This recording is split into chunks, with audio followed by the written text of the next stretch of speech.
Acidic strength comparison हमने discuss किया था और इस पर बेस्ड कुछ क्वेश्चंस मैंने आपको दिए थे।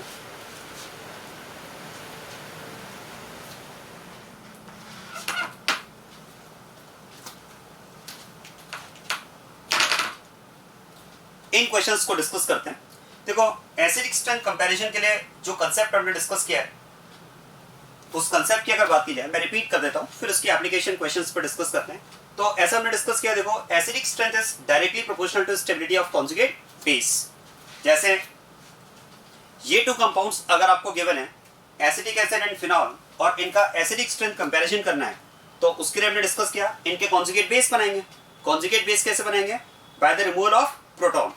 तो प्रोटॉन को रिमूव करके हम इसमें कॉन्जुगेट बेस बनाएं और इन कॉन्जुगेट बेस का हम स्टेबिलिटी ऑर्डर कंपेयर करें।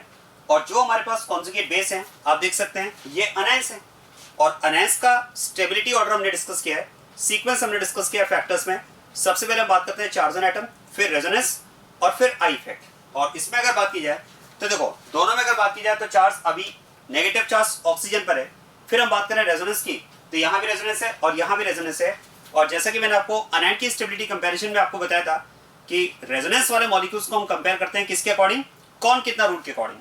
तो देखो, इस केस में नेगेटिव चार्ज के साथ में रेजोनेंस में कौन पार्टिसिपेट कर रहा है? ऑक्सीजन। और यहाँ पर कौन पार्टिसिपेट कर रहा है? कार्बन। तो फिर तो acetate ion is more stable then phenoxide ion.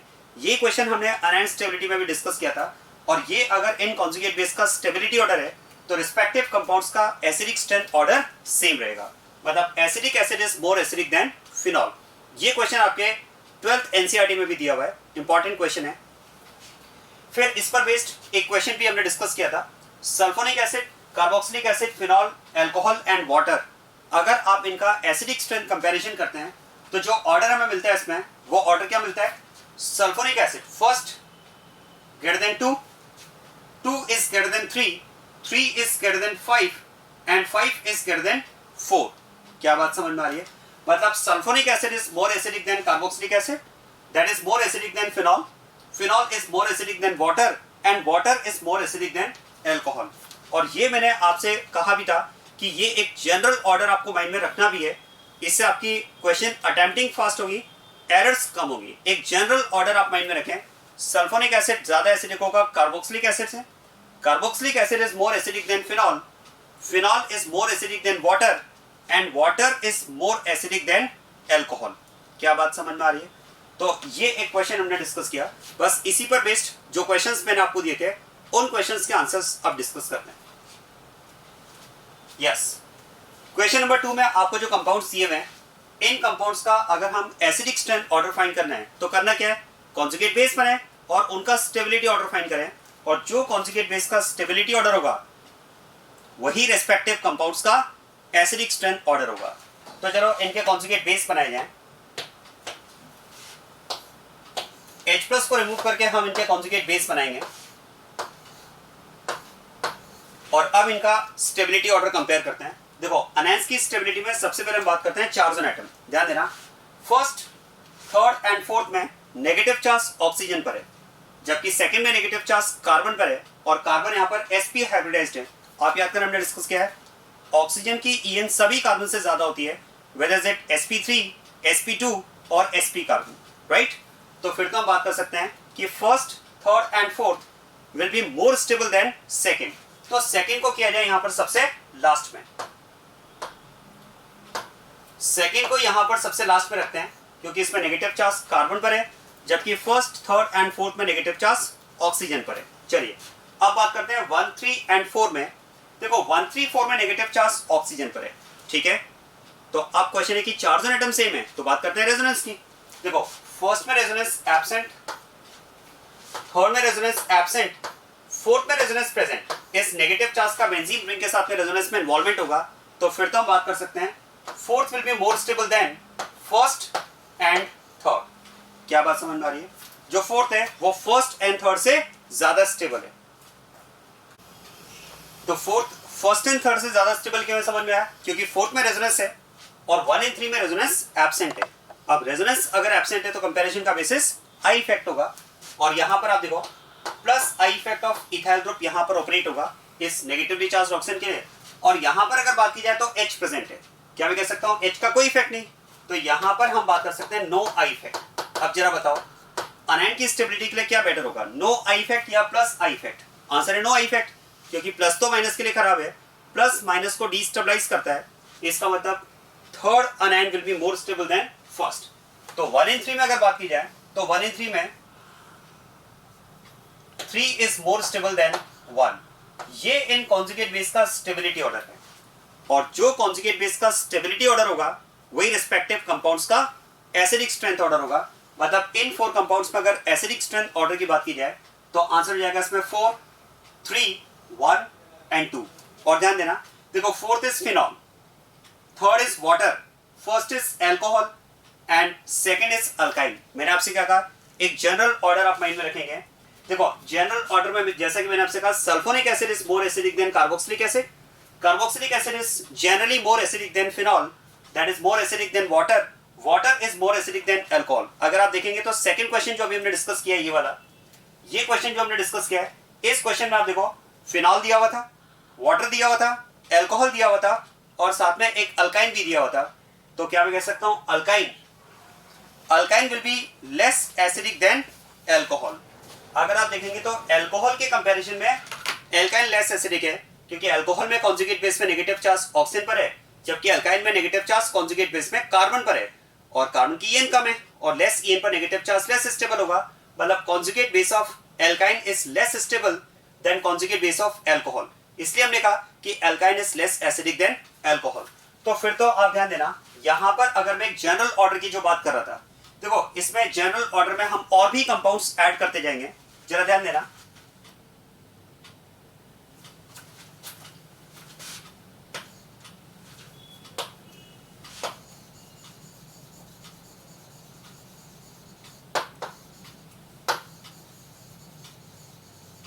General acidic strength order, ये एक जनरल एसिडिक स्ट्रेंथ ऑर्डर की मैं बात कर रहा हूं। इसमें कुछ एक्सेप्शनल केसेस होते हैं जो आगे हम डिस्कस करेंगे, जिनमें प्रैक्टिकल बेसिस पर कुछ ऑर्डर में आपको चेंजेस मिल सकते हैं। बट एक जनरल ऑर्डर की बात की जाए तो sulphonic acid is more acidic then carboxylic acid,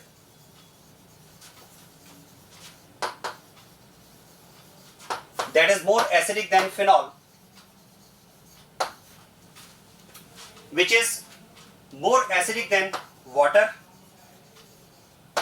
water is more acidic than alcohol, and alcohol is more acidic than alkyne, alcohol is more acidic than alkyne।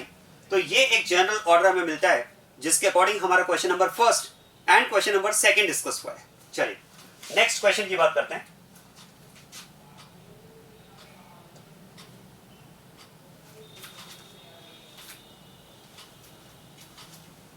Question number third, फिर से देखो process वही रहेगा, जो भी compounds आपको acidic strength comparison के लिए दिए हैं उनको हम कॉन्जुगेट बेस में कन्वर्ट करेंगे, और उन कॉन्जुगेट बेस का अनएंस का स्टेबिलिटी ऑर्डर फाइंड करेंगे। अब जरा ध्यान देना, यहां पर हमारे पास कॉन्जुगेट बेस ये कंपाउंड्स हैं, और इन कंपाउंड्स में इनके कॉन्जुगेट बेस हमारे पास ये रहेंगे, और इन कॉन्जुगेट बेस का स्टेबिलिटी ऑर्डर कंपेयर किया जाए तो सबसे पहले जैसे कि हम बात करते हैं चार्जन एटम।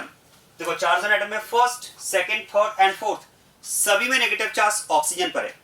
तो चार्जन एटम अगर हमें सभी में ऑक्सीजन पर मिल रहा है तो अब बात करते हैं रेजोनेंस की। फर्स्ट में रेजोनेंस प्रेजेंट, सेकंड में रेजोनेंस प्रेजेंट, थर्ड में रेजोनेंस प्रेजेंट, और फोर्थ में रेजोनेंस एब्सेंट। फोर्थ में यहां पर रेजोनेंस एब्सेंट है, तो फिर तो स्टेबिलिटी ऑर्डर में हम बात कर सकते हैं कि फोर्थ को सबसे लास्ट में रखा जाए। स्टेबिलिटी ऑर्डर में फोर्थ को सबसे लास्ट में रखा जाए, क्योंकि इसमें रेजोनेंस एब्सेंट है, जबकि first, second and third conjugate base में रेजोनेंस प्रेजेंट है।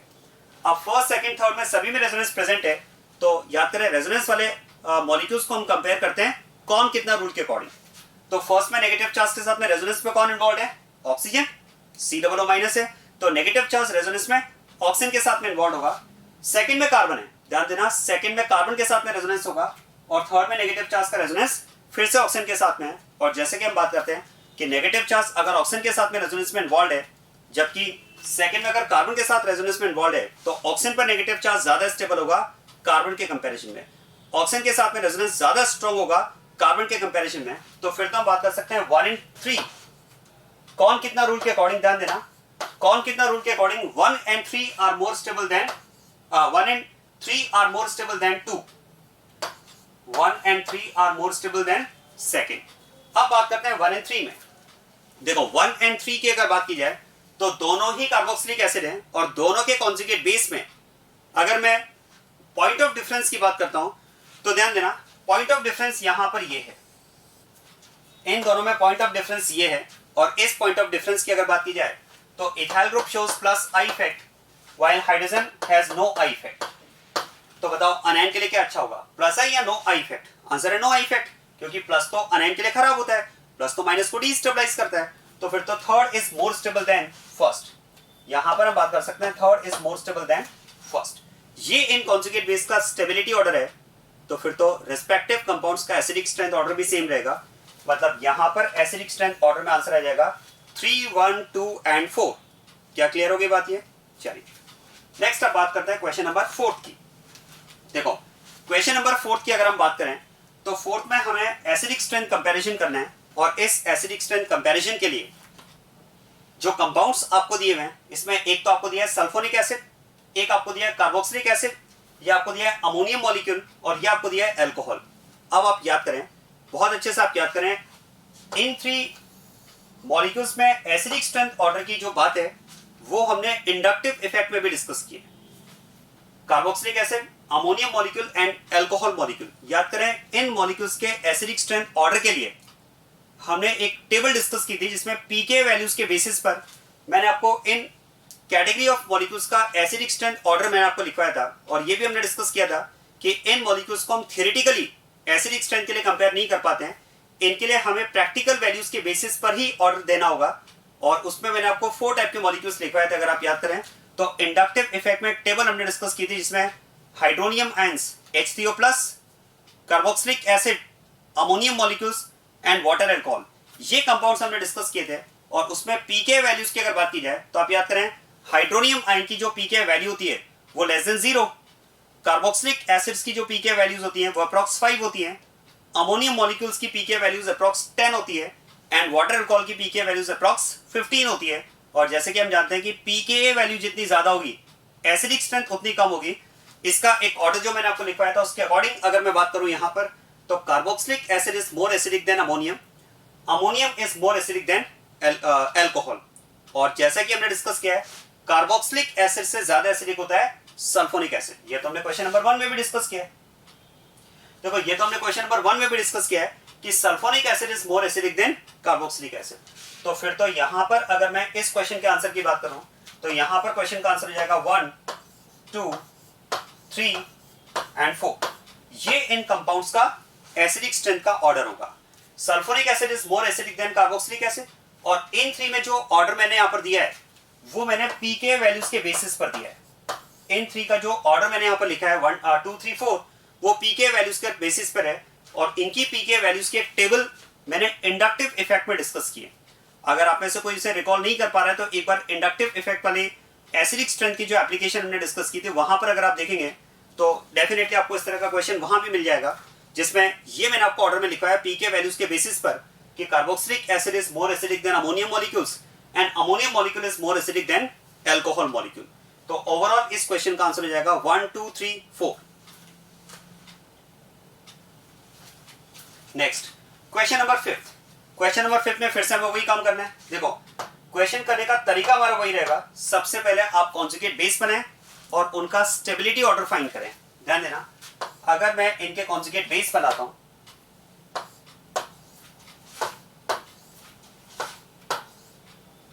और इनका स्टेबिलिटी ऑर्डर फाइंड करता हूं तो सबसे पहले हम बात करते हैं चार्ज ऑन एटम। देखो चार्ज ऑन एटम तो सब में सेम है, सब में नेगेटिव चार्ज ऑक्सीजन पर शो हो रहा है। तो फिर हम बात करते हैं रेजोनेंस की।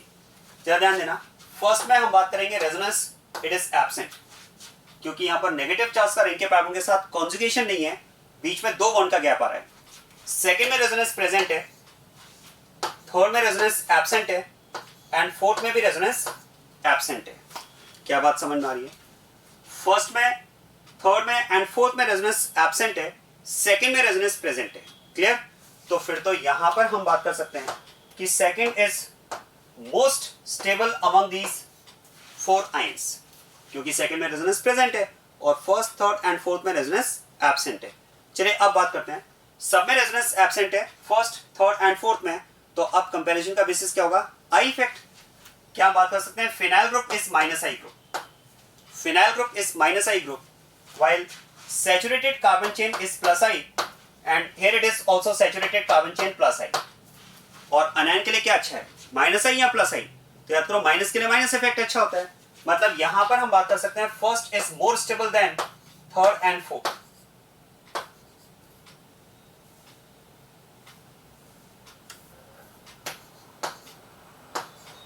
First is more stable then third and fourth. ये बात क्लियर हो रही है? चलिए अब बात करते हैं 3 एंड 4 की। देखो थर्ड एंड फोर्थ दोनों में प्लस आई इफेक्ट है, तो अब हमें ये चेक करना होगा कि कहां पर प्लस आई ज्यादा और कहां पर प्लस आई कम है। चलिए चेक करते हैं इसे, आप ध्यान देना।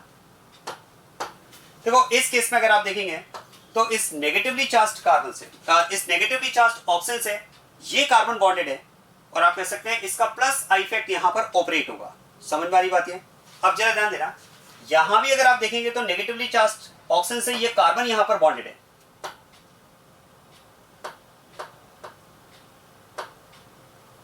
यहां पर भी अगर बात की जाए तो इस नेगेटिवली चार्ज्ड ऑक्सीजन से ये कार्बन यहां पर बॉन्डेड है।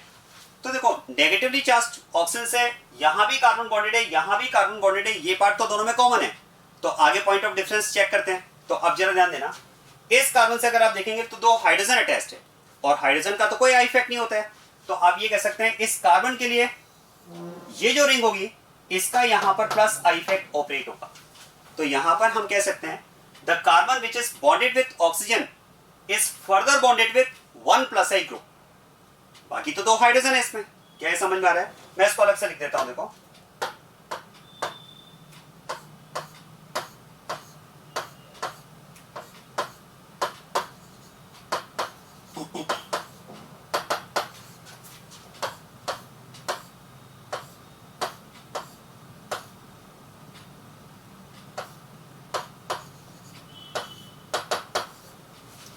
This is अनायन number 4 and this is अनायन number 3। अब जरा ध्यान देना, मेरा यहां पर कहना है कि इन दोनों में अगर हम बात करें तो carbon with negatively charged oxygen and carbon with negatively charged oxygen, ये पार्ट तो दोनों में कॉमन है। तो अब पॉइंट ऑफ डिफरेंस की अगर बात की जाए तो देखो हाइड्रोजन का तो कोई इफेक्ट नहीं, यहां पर हम कह सकते हैं इस सैचुरेटेड कार्बन चेन का प्लस आई इफेक्ट यहां पर ऑपरेट हो रहा है। मतलब इस कार्बन के लिए एक प्लस आई ग्रुप है जो यहां पर इस कार्बन के लिए, या हम बात करें कि इस कार्बन के थ्रू इस नेगेटिवली चार्ज ऑक्सीजन के लिए एक प्लस आई इफेक्ट की तरह यहां पर ऑपरेट करेगा। इस केस में अगर बात की जाए तो देखो यहां पर इस कार्बन से एक ही हाइड्रोजन बॉन्डेड है और इसमें हम कह सकते हैं दो डायरेक्शन से, इस साइड से भी और इस साइड से भी, दो डायरेक्शन से यहां पर प्लस आई इफेक्ट ऑपरेट हो रहा है। तो बताओ कहां पर प्लस आई इफेक्ट ज्यादा ऑपरेट होगा, इस वाले अनायन में या इस वाले अनायन में? आंसर है इस अनायन में, क्योंकि इस कार्बन से एक ही हाइड्रोजन बॉन्डेड है और दो डायरेक्शन से यहां पर प्लस आई इफेक्ट काम कर रहा है, जबकि यहां पर इस कार्बन से दो हाइड्रोजन बॉन्डेड है जबकि एक ही डायरेक्शन से प्लस आई इफेक्ट ऑपरेट हो रहा है। तो यहां पर हम कह सकते हैं there is only one direction for plus I, या there is only one group for plus I, जबकि इसमें इसके लिए आप कह सकते हैं this group and this group, दो ग्रुप्स एक तरह से प्लस आई इफेक्ट शो कर रहे हैं। तो यहां पर प्लस आई ज्यादा है और जिस अनायन में प्लस आई ज्यादा होगा उसकी स्टेबिलिटी हो जाएगी कम। मतलब ये हम कह सकते हैं third is more stable then fourth. In this case third is more stable then fourth. ये इन कॉन्जुगेट बेस का स्टेबिलिटी ऑर्डर है और जो कॉन्जुगेट बेस का स्टेबिलिटी ऑर्डर होगा वही रिस्पेक्टिव कंपाउंड्स का एसिडिक स्ट्रेंथ ऑर्डर हो जाएगा। तो इस क्वेश्चन में हमारा आंसर हो जाएगा 2 1 3 4। क्लियर बात है? चलिए next question number 6। Question number 6 में आपको एक ही कंपाउंड के इन 3 हाइड्रोजन्स का एसिडिक स्ट्रेंथ को कंपेयर करना था। ध्यान देना, एक ही कंपाउंड के 3 हाइड्रोजन्स आपको शो किए हुए और इनका हमें एसिडिक स्ट्रेंथ कंपैरिजन करना है। तो इन तीनों ही हाइड्रोजन्स के रिस्पेक्ट में हम कॉन्जुगेट बेस बनाएं और उनका स्टेबिलिटी कंपैरिजन कर लें, और जो कॉन्जुगेट बेस का स्टेबिलिटी ऑर्डर होगा वही रिस्पेक्टिव कंपाउंड्स का एसिडिक स्ट्रेंथ ऑर्डर हो जाएगा। क्या बात समझ में आ रही है? ध्यान देना।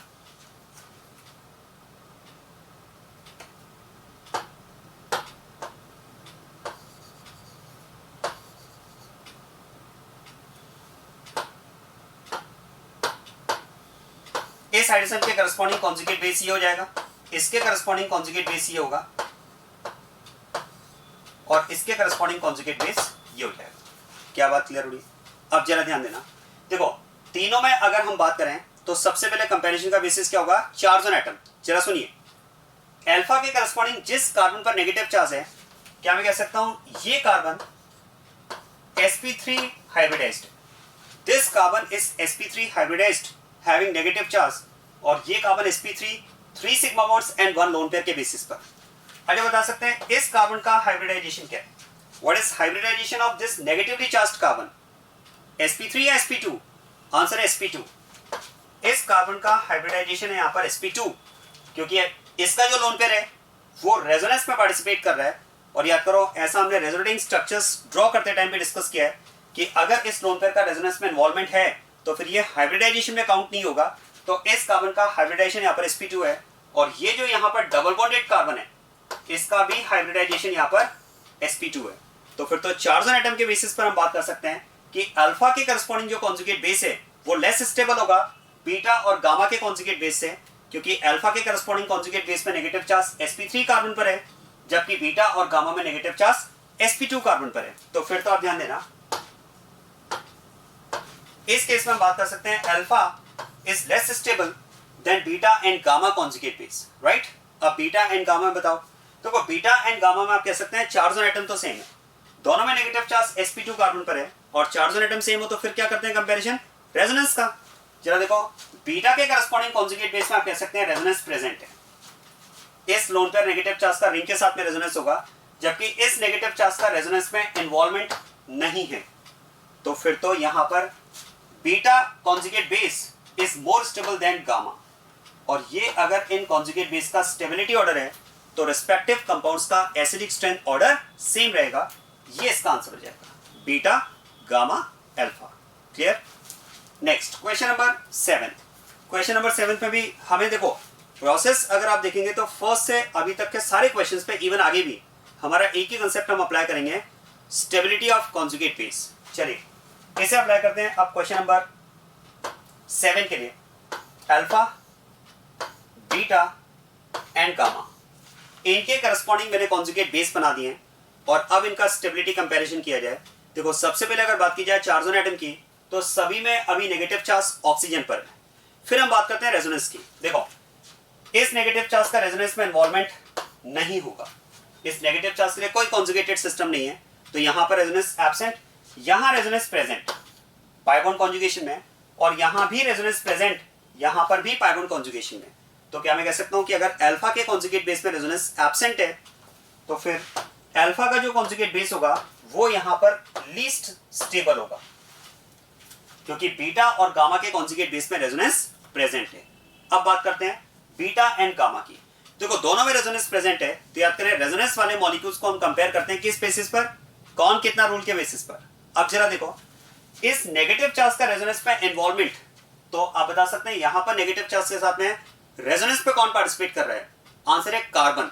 सुनेगा इस बात को, यहां पर नेगेटिव चार्ज के साथ में रेजोनेंस में कौन पार्टिसिपेट कर रहा है? आंसर है कार्बन, क्योंकि अगर आप देखेंगे तो इस नेगेटिव चार्ज का रेजोनेंस यहां तक ऑपरेट होगा, इस नेगेटिव चार्ज का जो रेजोनेंस है वो इस पाई बॉन्ड के साथ में यहां पर ऑपरेट होगा, मतलब ये नेगेटिव चार्ज रेजोनेंस के थ्रू कार्बन पर ट्रांसफर होगा। क्या मेरा पॉइंट समझ में आ रहा है? तो यहां पर रेजोनेंस में कौन इन्वॉल्व है? कार्बन।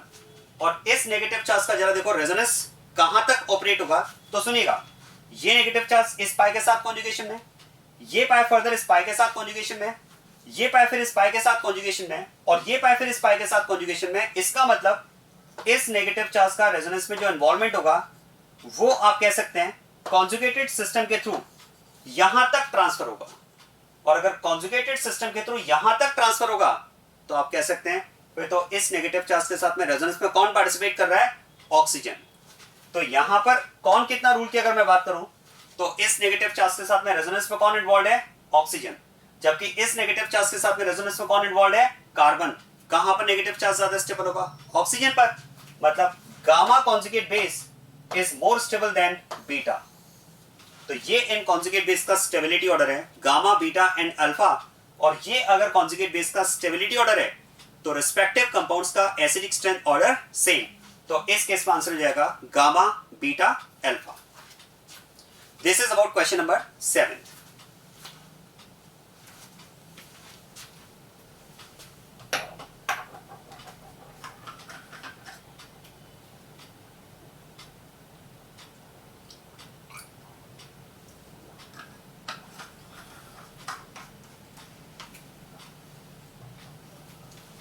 Next question number 8. देखो क्वेश्चन नंबर 8 में आपको एसिडिक स्ट्रेंथ कंपैरिजन करना है. अब सबसे पहले तो इंपॉर्टेंट पॉइंट आप ध्यान देना, जहां पर यूजुअली स्टूडेंट को इस क्वेश्चन को इनिशिएट करने में प्रॉब्लम होती है. तो वो इस क्वेश्चन को इनिशिएट करने में स्टूडेंट्स को यूजुअली प्रॉब्लम ये होती है कि सर कंपैरिजन कौन सा हाइड्रोजन का करें, एसिडिक स्ट्रेंथ के लिए कंपैरिजन किस हाइड्रोजन का किया जाए, क्योंकि यहां पर आपको कोई हाइड्रोजन स्पेसिफाइड नहीं है. अब ऐसे में क्वेश्चन है कि अगर यहां पर हाइड्रोजन स्पेसिफाइड नहीं है तो कंपैरिजन किस हाइड्रोजन का करें. देखो ऐसे में आपको खुद को सेलेक्ट करना होगा कि गिवन कंपाउंड का कौन सा हाइड्रोजन सबसे ज्यादा एसिडिक है. एक बात सोचिए, इसको मैं थोड़ा सा आपको ऐसे समझाता हूं. मान लो अगर आपको कंपाउंड दिया है एसिटिक एसिड, मान लो अगर आपको कंपाउंड दिया है एसिटिक एसिड और इसका कंपैरिजन आपको एसिडिक स्ट्रेंथ का करना है फिनॉल के साथ में. तो अब एसिडिक एसिड का अगर कंपैरिजन हम फिनॉल के साथ में करते हैं तो ऐसे में देखो हाइड्रोजन तो यहां भी स्पेसिफाइड नहीं है, हाइड्रोजन तो यहां भी स्पेसिफाइड नहीं है कि आपको कौन सा हाइड्रोजन के रिस्पेक्ट में करना है. क्योंकि अगर आप देखेंगे तो हाइड्रोजन इसमें कार्बोक्सिलिक ग्रुप में भी है और हाइड्रोजन इसमें मिथाइल ग्रुप में भी है. लेकिन हम किस हाइड्रोजन के रिस्पेक्ट में कंपेयर करते हैं, इस वाले हाइड्रोजन के रिस्पेक्ट में. क्वेश्चन है इसके रिस्पेक्ट में क्यों नहीं, हमने इस वाले हाइड्रोजन के रिस्पेक्ट में क्यों कंपैरिजन स्टार्ट किया, क्योंकि हमें पता है कि अगर एसिटिक एसिड के ही अगर मैं इन दो हाइड्रोजन्स का एसिडिक स्ट्रेंथ कंपैरिजन करूं तो this hydrogen is bonded with oxygen and this hydrogen is bonded with carbon and hydrogen bonded with oxygen is more acidic as compare to hydrogen bonded with carbon. क्योंकि यहां पर ईएन के basis पर हम बात कर रहे हैं, तो जब इस कंपाउंड में भी हमने हाइड्रोजन अपने अकॉर्डिंग जो मोस्ट एसिडिक हाइड्रोजन उसको सेलेक्ट किया है, वैसे ही आपको इन कंपाउंड्स में भी क्या करना है. देखो बिल्कुल इसी तरह से आपको इन कंपाउंड्स में भी क्या करना है, हाइड्रोजन आपको खुद को सेलेक्ट करना होगा जो इन कंपाउंड्स का मोस्ट एसिडिक हाइड्रोजन है. क्वेश्चन है फिर यहां पर इस कंपाउंड का मोस्ट एसिडिक हाइड्रोजन कौन सा है. वो हाइड्रोजन सबसे ज्यादा एसिडिक होगा जिसके करस्पॉन्डिंग कॉन्जुगेट बेस सबसे ज्यादा स्टेबल है. कैसे, जरा देखो, अगर मैं इस हाइड्रोजन की बात करूं तो इसका जो कॉन्जुगेट बेस होगा उसे इस CO ग्रुप के साथ में रेजोनेंस मिलेगा. इस हाइड्रोजन की बात की जाए तो देखो ये और ये तो एकदम सेम है, सिमिलर है, आइडेंटिकल हाइड्रोजन है. इसके करस्पॉन्डिंग अगर आप कॉन्जुगेट बेस बनाओगे तो उसे इस CO ग्रुप के साथ में रेजोनेंस मिलेगा. लेकिन जरा आप सोचिए, अगर मैं इस हाइड्रोजन के करस्पॉन्डिंग कॉन्जुगेट बेस की बात करता हूं तो इसके कॉन्जुगेट बेस को दोनों CO ग्रुप के साथ में रेजोनेंस मिलेगा.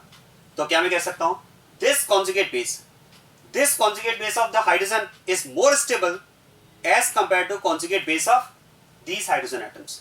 क्योंकि इनके कॉन्जुगेट बेस को एक एक CO ग्रुप के साथ में रेजोनेंस मिल रहा है, जबकि इसके कॉन्जुगेट बेस को दोनों CO ग्रुप के साथ में रेजोनेंस मिल रहा है. तो हम कह सकते हैं this hydrogen is more acidic then these hydrogen atoms. क्या बात समझ में आ रही है. बस इसी तरह से देखो यहां भी हम ये हाइड्रोजन सेलेक्ट करेंगे क्योंकि इसके करस्पॉन्डिंग जो कॉन्जुगेट बेस बनेगा उस कॉन्जुगेट बेस में हम बात कर सकते हैं दोनों CO ग्रुप के साथ में रेजोनेंस मिलेगा. और यहां भी अगर बात की जाए तो इसके कॉन्जुगेट बेस में भी दोनों CO ग्रुप के साथ में रेजोनेंस मिलेगा. क्या बात समझ में आ रही है. तो अब जरा देखो, हाइड्रोजन हम सेलेक्ट कर चुके हैं, अब इन तीनों ही कंपाउंड्स के कॉन्जुगेट बेस का स्टेबिलिटी ऑर्डर कंपेयर करना है. जरा ध्यान देना, कंपेरेबल मॉलिक्यूल्स से देखो, और मैंने आपको हमेशा कहा है कंपेरेबल मॉलिक्यूल्स में कंपैरिजन का सबसे अच्छा तरीका होता है पॉइंट ऑफ डिफरेंस. जरा ध्यान देना, क्या मैं कह सकता हूं इन मॉलिक्यूल्स में ये पार्ट सब में कॉमन है, this part is common to all. क्या पॉइंट समझ में आ रहा है. इतना पार्ट अगर आप देखेंगे तो इन कॉन्जुगेट बेस में कॉमन है. तो पॉइंट ऑफ डिफरेंस क्या आ रहा है, पॉइंट ऑफ डिफरेंस में यहां पर मिथाइल ग्रुप है और इस मिथाइल ग्रुप के लिए हम बात कर सकते हैं this methyl group will show plus I effect. यहां पर अगर बात की जाए तो इथॉक्सी ग्रुप है. जरा ध्यान देना, यहां पर इथॉक्सी ग्रुप के दो इफेक्ट ऑपरेट होंगे. एक तो आप कह सकते हैं it is minus I group, और दूसरा ध्यान देना its lone pair is in conjugation with this pi bond. Its lone pair is in conjugation with this pi bond. और अगर lone pair pi bond conjugation में है तो फिर तो हम कह सकते हैं इसका यहां पर प्लस m इफेक्ट भी ऑपरेट होगा. क्या बात समझ में आ रही है. तो इस केस में आप कह सकते हैं यहां पर मिथाइल ग्रुप का इस कॉमन पार्ट के लिए प्लस आई इफेक्ट है, यहां पर इस इथॉक्सी ग्रुप का उसी कॉमन पार्ट के लिए दो इफेक्ट ऑपरेट हो रहे हैं, minus I and plus N, और यहां पर H की अगर बात की जाए तो नो इफेक्ट। एक तरह से इसे हम मान सकते हैं रेफरेंस। अब जरा ध्यान देना, देखो यहां पर अनायन के लिए प्लस आई इफेक्ट ऑपरेट हो रहा है, माइनस आई और प्लस एम में डोमिनेट कौन करेगा? आंसर है प्लस एम।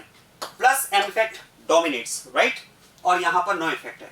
तो जरा बताओ अनायन के लिए सबसे अच्छा क्या होगा? सबसे अच्छा इसमें अनायन के लिए क्या होगा? Plus I effect, plus M effect या नो इफेक्ट? आंसर है नो इफेक्ट, क्योंकि प्लस तो माइनस को डिस्टेबलाइज करता है, भाई प्लस तो माइनस के लिए खराब है।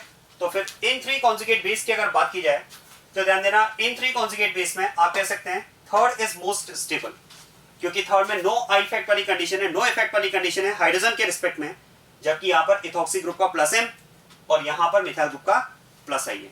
अब जरा बताओ अनायन के लिए अगर प्लस आई इफेक्ट और प्लस एम इफेक्ट में कंपेयर किया जाए तो क्या बेटर होगा? आंसर है प्लस आई, क्योंकि प्लस आई और प्लस एम में हम कह सकते हैं प्लस एम ज्यादा स्ट्रॉन्ग इफेक्ट है, और देखो प्लस इफेक्ट जितना स्ट्रॉन्ग होगा वो अनायन को उतना ज्यादा डिस्टेबलाइज करेगा। तो फिर तो one is more stable than two, और ये अगर इन कॉन्जुगेट बेस का स्टेबिलिटी ऑर्डर है तो रिस्पेक्टिव कंपाउंड्स का acidic strength order will be same. तो इस क्वेश्चन में आंसर हो जाएगा 3 1 2। क्लियर बात ये? Next question number 9। Question number 9 में फिर से आपको एसिडिक स्ट्रेंथ कंपैरिजन करना है इन नाइट्रो कंपाउंड्स का। चलिए कॉन्जुगेट बेस बनाते हैं और उनका स्टेबिलिटी कंपैरिजन करते हैं। देखो इसके करस्पॉन्डिंग कॉन्जुगेट बेस ये हो जाएगा। चलिए मैं इसको अलग से बनाकर बताता हूं आपको। देखो इसके करस्पॉन्डिंग कॉन्जुगेट बेस आप बनाएंगे तो हमें ये कॉन्जुगेट बेस मिलेगा, राइट। मैंने H को रिमूव करके इसका कॉन्जुगेट बेस बना दिया है। यहां पर अच्छा बता सकते हो कौन से हाइड्रोजन को हम यहां पर कॉन्जुगेट बेस के लिए रिमूव करेंगे? प्रेफरेबली CH2 या CH3 हाइड्रोजन? विच हाइड्रोजन? तो आंसर है the hydrogen which is more acidic. भाई हम तो उसी हाइड्रोजन को रिमूव करेंगे इस कंपाउंड में एसिडिक स्ट्रेंथ को कंपेयर के लिए जो ज्यादा कंपैरिजन के लिए जो ज्यादा एसिडिक है। तो बताओ दोनों हाइड्रोजन में से ज्यादा एसिडिक कौन है? वो हाइड्रोजन ज्यादा एसिडिक होगा जिसका कॉन्जुगेट बेस मोर स्टेबल होगा। अब ध्यान देना, देखो अगर मैं इस हाइड्रोजन को रिमूव करता हूं तो इसका जो कॉन्जुगेट बेस बनेगा उसे नाइट्रो ग्रुप के साथ में रेजोनेंस मिलेगा। आ रही बात समझ में? जबकि यहां से अगर आप कॉन्जुगेट बेस बनाएंगे, इस H को अगर आप रिमूव करेंगे तो इसके कॉन्जुगेट बेस को नाइट्रो ग्रुप के साथ कोई रेजोनेंस नहीं मिल पाएगा। क्या पॉइंट समझ में आ रहा है? तो फिर तो हम कह सकते हैं this hydrogen is more acidic than this hydrogen. क्यों? क्योंकि conjugate base of this hydrogen will be stabilised by resonance with nitro group, जबकि इसके कॉन्जुगेट बेस को नेगेटिव चार्ज को नाइट्रो ग्रुप के साथ कोई रेजोनेंस नहीं मिलेगा। अच्छा एक बात और ध्यान देना, देखो फंक्शनल ग्रुप यहां पर नाइट्रो ग्रुप है, और फंक्शनल ग्रुप जिस कार्बन से बॉन्डेड होता है वो हम कहते हैं अल्फा कार्बन, और अल्फा कार्बन से जो नेक्स्ट कार्बन बॉन्डेड होता है that is called beta carbon. तो फिर तो मैं ये कह सकता हूं in case of nitro compounds alpha hydrogen is more acidic then beta hydrogen, since conjugate base of alpha hydrogen is stabilized by resonance with nitro group। क्या बात समझ में आ रही है? तो चलिए इसका कॉन्जुगेट बेस हमारे पास आ जाएगा ये कॉन्जुगेट बेस, जिसे नाइट्रो ग्रुप के साथ में रेजोनेंस मिल जाएगा। क्लियर हो रही बात है? यहां पर हाइड्रोजन को हम रिमूव करेंगे तो इसके करस्पॉन्डिंग कॉन्जुगेट बेस हमें ये मिल जाएगा, और यहां भी जब हाइड्रोजन को रिमूव करेंगे तो इसके करस्पॉन्डिंग कॉन्जुगेट बेस हमारे पास ये हो जाएगा। बस अब इन कॉन्जुगेट बेस का हमें स्टेबिलिटी कंपैरिजन करना है। देखो अभी इन सब में नेगेटिव चार्ज हम कह सकते हैं कार्बन पर है। तो अब बात की जाए रेजोनेंस की। देखो यहां नाइट्रो ग्रुप के साथ में रेजोनेंस है, यहां पर भी नाइट्रो ग्रुप के साथ में रेजोनेंस है, यहां पर भी रेजोनेंस है, और यहां पर हम कह सकते हैं रेजोनेंस विद 2 नाइट्रो ग्रुप्स। दोनों नाइट्रो ग्रुप के साथ में नेगेटिव चार्ज को रेजोनेंस मिलेगा, और यहां पर हम कह सकते हैं रेजोनेंस विद 3 नाइट्रो ग्रुप्स। तो फिर तो एक्सटेंट ऑफ रेजोनेंस के बेसिस पर ध्यान देना, एक्सटेंट ऑफ रेजोनेंस के बेसिस पर क्या मैं कह सकता हूं fourth is most stable then it will be 3, क्योंकि फोर्थ में 3 नाइट्रो ग्रुप के साथ में रेजोनेंस है और थर्ड में 2 नाइट्रो ग्रुप के साथ में रेजोनेंस है। अब क्वेश्चन है 1 और 2 में कंपेयर कैसे करें? तो 1 और 2 में अगर हम रेजोनेंस की बात करें तो यहां भी 1 नाइट्रो ग्रुप के साथ में रेजोनेंस है और यहां पर भी 1 नाइट्रो ग्रुप के साथ में रेजोनेंस है। मतलब इन दोनों में आप कह सकते हैं रेजोनेंस तो इक्वल है, और अगर रेजोनेंस इक्वल है तो अब कंपैरिजन का बेसिस क्या होगा? I effect. और आई इफेक्ट में जरा देखो, यहां पर अगर बात की जाए तो इससे फर्दर कोई ग्रुप बॉन्डेड नहीं है, जबकि यहां पर हम कह सकते हैं मिथाइल ग्रुप का प्लस आई इफेक्ट ऑपरेट होगा और इस मिथाइल ग्रुप का प्लस आई इफेक्ट इस अनाइन को डीस्टेबलाइज करेगा क्योंकि प्लस आई माइनस के लिए खराब होता है, जबकि ऐसा कोई प्लस आई ग्रुप इस नेगेटिवली चार्ज्ड कार्बन से बॉन्डेड नहीं है। तो फिर तो 1 इज मोर स्टेबल देन 2, और ये अगर इन कॉन्जुगेट बेस का स्टेबिलिटी ऑर्डर है तो रिस्पेक्टिव कंपाउंड्स का एसिडिक स्ट्रेंथ ऑर्डर सेम रहेगा। क्लियर होगी बात ये? Next question, question number 10th। Question number 10th में फिर से आपको एक ही कंपाउंड के 4 हाइड्रोजन्स को कंपेयर करना है, alpha, beta, gamma and delta. चलिए इनके करस्पॉन्डिंग कॉन्जुगेट बेस बनाते हैं। तो इसके करस्पॉन्डिंग कॉन्जुगेट बेस ये हो जाएगा,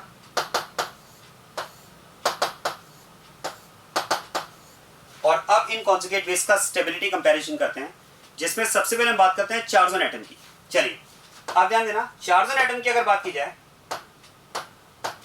तो देखो इस डेल्टा वाले कॉन्जुगेट बेस की अगर मैं बात करूं, डेल्टा हाइड्रोजन के करस्पॉन्डिंग कॉन्जुगेट बेस की अगर बात की जाए तो this negative charge is on sp2 carbon. अच्छा बता सकते हैं गामा के करस्पॉन्डिंग जो कॉन्जुगेट बेस है उस नेगेटिव चार्ज कार्बन का हाइब्रिडाइजेशन क्या है? इस कॉन्जुगेट बेस वाले कार्बन का हाइब्रिडाइजेशन क्या है? आंसर है sp2। ध्यान देना यहां पर भी कार्बन sp2 है, क्योंकि यहां पर मैंने लोन पेयर को काउंट नहीं किया है क्योंकि इस नेगेटिव चार्ज लोन पेयर का रेजोनेंस पे इन्वॉल्वमेंट है। यहां पर अगर बात की जाए तो ये नेगेटिवली चार्ज कार्बन sp3 है, यहां पर नेगेटिवली चार्ज कार्बन sp3 है क्योंकि इस नेगेटिव चार्ज का रेजोनेंस में इन्वॉल्वमेंट नहीं है। यहां पर फिर से इसका पाई बॉन्ड के साथ रेजोनेंस है, तो यहां पर भी नेगेटिवली चार्ज कार्बन जो होगा वो sp2 होगा। तो फिर तो देखो चार्जन एटम के बेसिस पर हम बात कर सकते हैं sp3 कार्बन पर नेगेटिव चार्ज लेस स्टेबल होता है sp2 कार्बन के कंपैरिजन में। इसका मतलब ये बात तो कंफर्म है यहां पर कि इस केस में beta will be least stable, क्योंकि बीटा के करस्पॉन्डिंग कॉन्जुगेट बेस में नेगेटिव चार्ज sp3 कार्बन पर है, जबकि अल्फा, गामा और डेल्टा, गामा और अल्फा के करस्पॉन्डिंग जो कॉन्जुगेट बेस हैं उनमें नेगेटिव चार्ज sp2 कार्बन पर है, राइट। चलिए अब इन 3 में अगर चार्जन एटम की बात करें तो वो सेम है, तीनों में sp2 कार्बन पर नेगेटिव चार्ज है। तो फिर हम बात करते हैं रेजोनेंस की। चलो ध्यान देना इस नेगेटिव चार्ज का रेजोनेंस में एब्सेंट, रेजोनेंस में इन्वॉल्वमेंट नहीं होगा। यहां नेगेटिव चार्ज लोन पेयर का रेजोनेंस में इन्वॉल्वमेंट है और यहां पर भी कॉन्जुगेट बेस को रेजोनेंस मिलेगा। तो फिर तो अल्फा और गामा के कंपैरिजन में क्या मैं कह सकता हूं डेल्टा लेस स्टेबल होगा, क्योंकि डेल्टा में रेजोनेंस एब्सेंट है। तो अब gamma and alpha are more stable than delta. अब क्वेश्चन है गामा और अल्फा में कंपेयर करें, तो देखो यहां भी रेजोनेंस है और यहां पर भी रेजोनेंस है। तो रेजोनेंस में हम कंपेयर करते हैं कौन कितना रूल के अकॉर्डिंग। जरा बताओ इस नेगेटिव चार्ज का रेजोनेंस में इन्वॉल्वमेंट किसके साथ में, कौन रेजोनेंस में पार्टिसिपेट कर रहा है? आंसर है ऑक्सीजन, क्योंकि ये नेगेटिव चार्ज रेजोनेंस के थ्रू कहां पर जाएगा? ऑक्सीजन पर जाएगा। तो इस केस में अगर बात की जाए तो ऑक्सीजन है। अच्छा बताओ यहां पर नेगेटिव चार्ज के साथ में रेजोनेंस पे कौन पार्टिसिपेट कर रहा है? तो ध्यान देना गामा का जो कॉन्जुगेट बेस है यहां पर भी नेगेटिव चार्ज के साथ में रेजोनेंस पे कौन पार्टिसिपेट कर रहा है? ऑक्सीजन, क्योंकि ये भी जरा देखो कंप्लीट कॉन्जुगेशन के थ्रू ऑक्सीजन तक ट्रांसफर होगा। तो फिर यहां भी ऑक्सीजन है और यहां पर भी अगर ऑक्सीजन है तो आप कह सकते हैं कौन वाला पार्ट दोनों में सेम है। तो अब बात करेंगे कितना रेजोनेंस। क्या मैं कह सकता हूं resonance in conjugate base of gamma is more as compare to resonance in conjugate base of alpha, क्योंकि यहां पर एक ही पाई बॉन्ड के साथ कॉन्जुगेशन है जबकि यहां पर 2 पाई बॉन्ड के साथ कॉन्जुगेशन है। तो on the basis of extent of resonance, मतलब कितना के बेसिस पर अगर बात की जाए तो gamma is more stable then alpha. ये कॉन्जुगेट बेस का स्टेबिलिटी ऑर्डर हुआ गामा, अल्फा, डेल्टा, बीटा। और ये अगर कॉन्जुगेट बेस का स्टेबिलिटी ऑर्डर है तो रिस्पेक्टिव हाइड्रोजन्स का एसिडिक स्ट्रेंथ ऑर्डर सेम रहेगा। तो ये इसका आंसर हो जाएगा। Next question, question number 11th।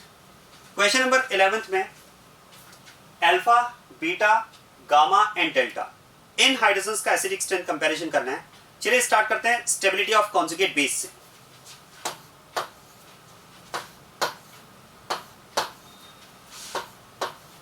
और इसमें सबसे पहले अगर बात की जाए चार्जन एटम की तो ध्यान देना अल्फा, बीटा और डेल्टा में कॉन्जुगेट बेस में नेगेटिव चार्ज ऑक्सीजन पर है, जबकि गामा में नेगेटिव चार्ज कार्बन पर है।